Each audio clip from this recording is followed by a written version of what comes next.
Malaking bagay ito, lalong-lalo na sa mga nasa hospital o na-hospital, kung paano makakabawas sa gastusin. Guys, napakaganda ito. Panoorin nyo guys para malaman ho natin kung paano makakabawas ng gastusin, lalong-lalo pag nasa hospital kayo o may kamag-anak kayo nasa hospital. Ganito guys, panoorin nyo. Malaki ba ang bill mo sa ospital? May paraan upang mabawasan ang iyong babayaran, maging sa pampubliko o pribadong ospital man yan. Ito ay sa pamamagitan ng Guarantee Letter.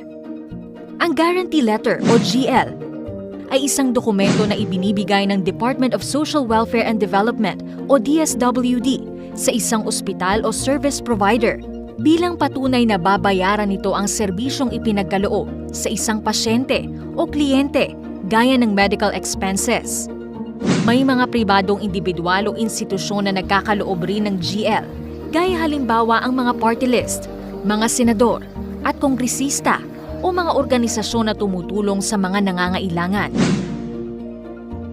Ano-ano ang mga dapat gawin upang makakuha ng GL?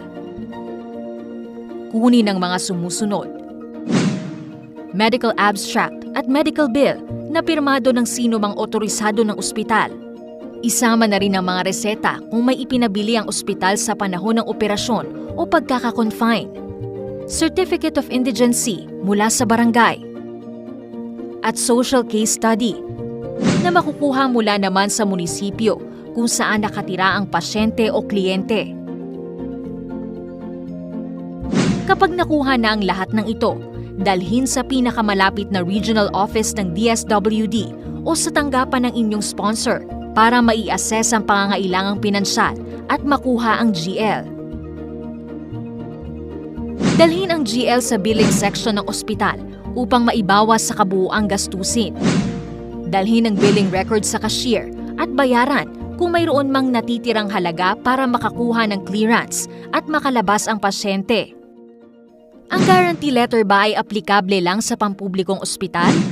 Hindi. Ang mga GL mula sa pribadong grupo o individual ay maaaring tanggapin sa mga pampublikong ospital. Samantala, tanging ang GL na mula sa DSWD lamang ang tinatanggap ng mga pribadong ospital.